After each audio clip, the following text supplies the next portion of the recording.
With the authority of the Council, I shall now confer the degree of Doctor of the University.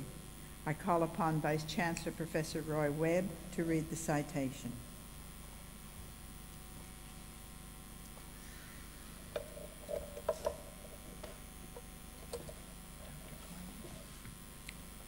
Chancellor, the Council of the University has resolved to award the degree of Doctor of the University to Dr. Geoffrey Cornish.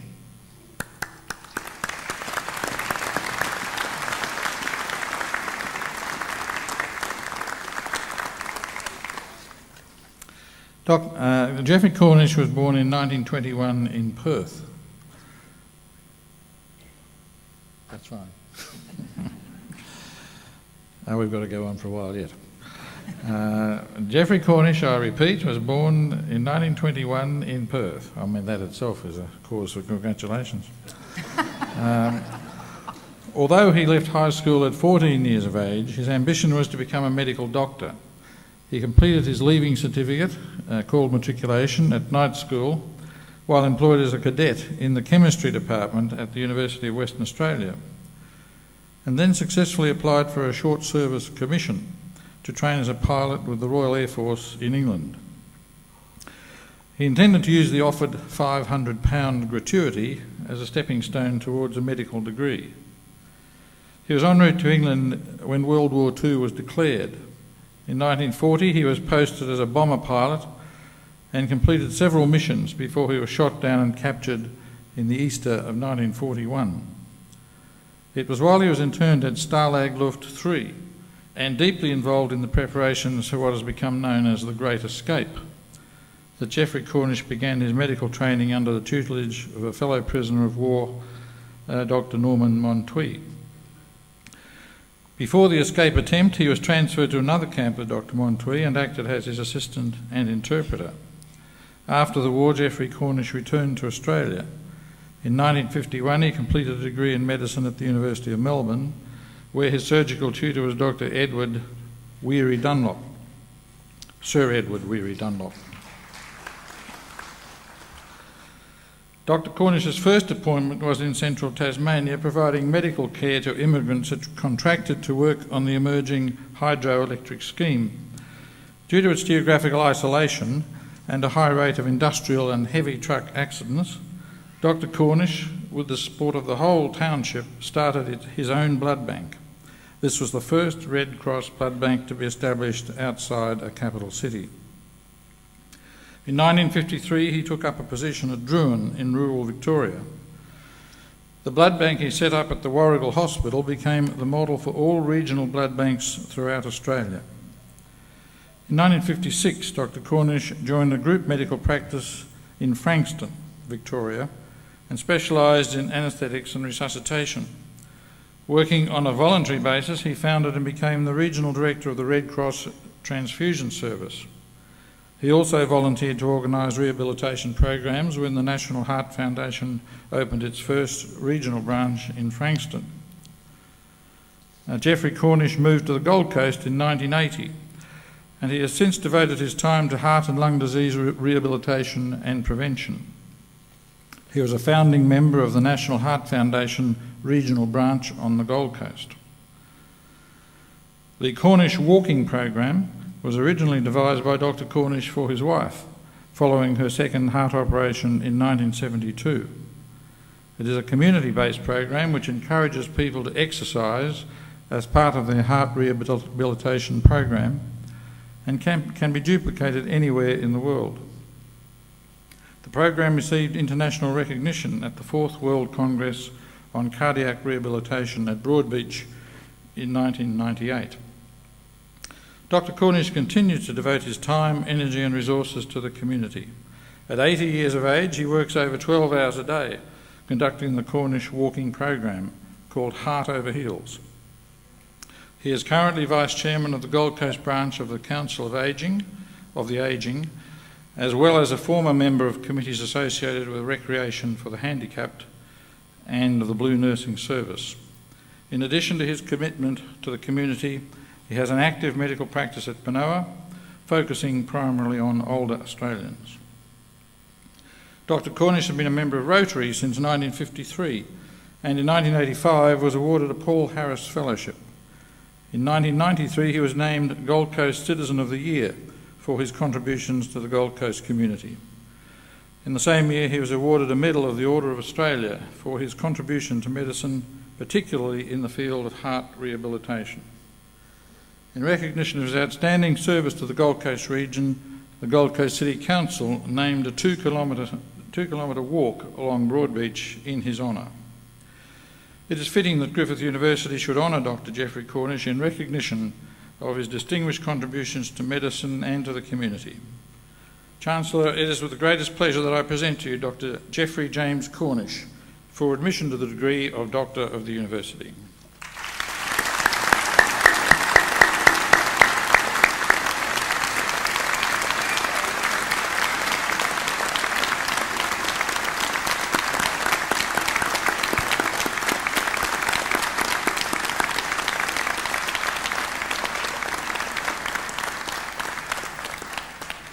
I'd now like to call upon Dr. Geoffrey Cornish, Doctor of the University, to deliver the occasional address.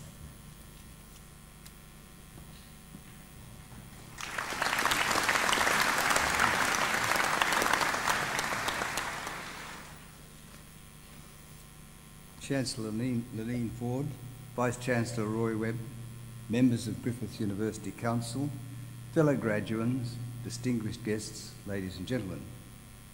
It is humbling, thrilling, and a great privilege to be part of this evening's ceremony. And I sincerely thank the members of the Council for the honour that has been conferred upon me. I congratulate all of you who have graduated tonight. The ambience of excitement, optimism and happiness is almost palpable here. The air vibrates with impatience to get on with the exciting part of your lives now that one of the biggest hurdles of all has been successfully conquered. In keeping with the furious pace of most aspects of today's happenings, it will be tempting to begin in top gear and proceed to go straight into overdrive. Please pause to catch your breath, get your bearings, and quietly review your life and the philosophy that is now yours. Then chart what you believe to be the best course for your future. The word philosophy conjures up a vision of cloistered pathways, sandals, quill pens, flowing robes, and thoughts and studies on a range of subjects. Here my wife reminded me that the last thing you want tonight is a sombre lecture. All that remains today are the thoughts and the flowing robes. You will learn from every experience that you ever have. Graduation is your passport to a lifetime of learning. I've been reminded of how the world is constantly changing by my recent reading. Galaxies, which are still evolving, have been identified beyond what were thought of as the outer limits of our universe. That concept of size cannot be grasped fully by a human. That is humbling. In the northwest of Western Australia, archaeologists have found fish perfectly preserved in all three dimensions, in rocks which are hundreds of millions of years old. That concept of time is likewise difficult to grasp, and likewise humbling. Much further down the size scale, machines have been made which are working while attached to living human red cells. This generates pride in what the human mind can accomplish. Still further down the size scale, many different subatomic particles have been identified and described. Humility and pride once again. Within these four examples lie a wealth of new careers for you, which were just not there a few years ago.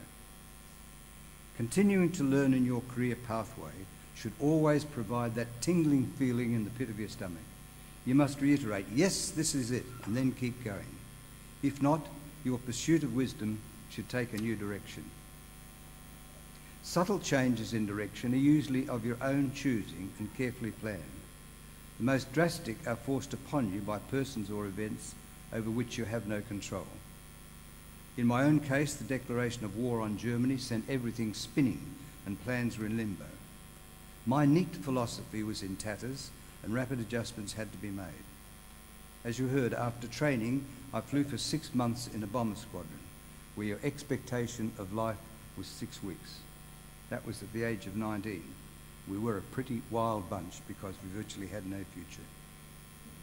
Over the next few years in the Great Escape Camp, I had the opportunity to learn the basic essentials of medicine from one of our own prisoner of war doctors. This put my life back on track. After the war, I married and returned to Australia. The 6-year medical course was placid by comparison. Now, having been in medical practice for 50 years, I still have that tingling in the pit of my stomach, as I'm a member of a Griffith University research team under Professor Greg Gass, turning a dream into reality. Quite early in my school years, I was taught that the atom is the smallest individual part of matter that can neither be created nor destroyed. I can only laugh at the definition now. Keep your sense of humour, particularly your ability to laugh at yourself. Balance your lifestyle and you'll keep that tingling feeling. In the words of Fred Hollows, try and leave the world a better place.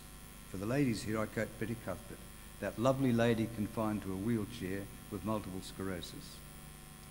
Her favourite saying is, life is God's gift to you. What you do with it is your gift back to God. Thank you.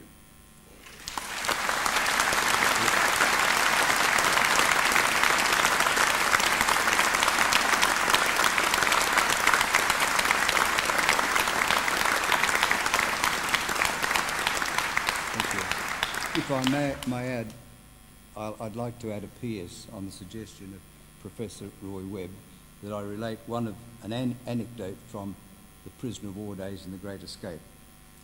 It was not long after we moved to there. It was about 150 kilometres southeast of Berlin. We were in 15 huts inside a tangle of barbed wire with machine guns, guards and guard dogs. It was run as an RAF station with all the discipline of the Air Force. Underneath the escape committee, headed by Roger Bushell, who met in our room, incidentally, there were subcommittees. One of them was the German bribery department, of which I was a member. There were about 5 of us who had learnt perfect German, and it was our job to get things out of the Germans that we wanted for escape purposes, by hook or by crook, bribery, blackmail, lies, corruption, anything. They were the only weapons we had, and we used them well.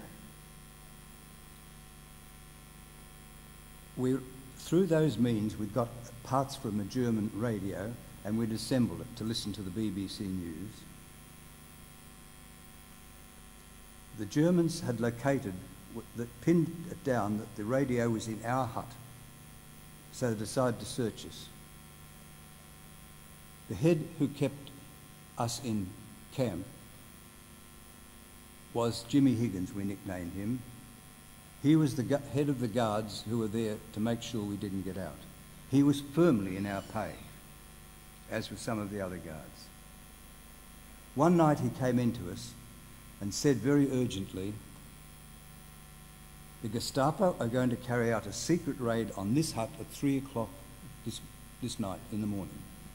They must not find anything, or for me." We said, "Relax, Jimmy, everything will be all right." We had quite a bit of contraband, of course, in the hut, including the radio. Sure enough, at 3 o'clock in the morning, in came 50 guards and surrounded the hut, and in came 2 little weeds, the Gestapo agents. The commandant had told them to watch everything, that you couldn't trust us and we'd pinch anything. They brushed him aside, said, "We are the Gestapo."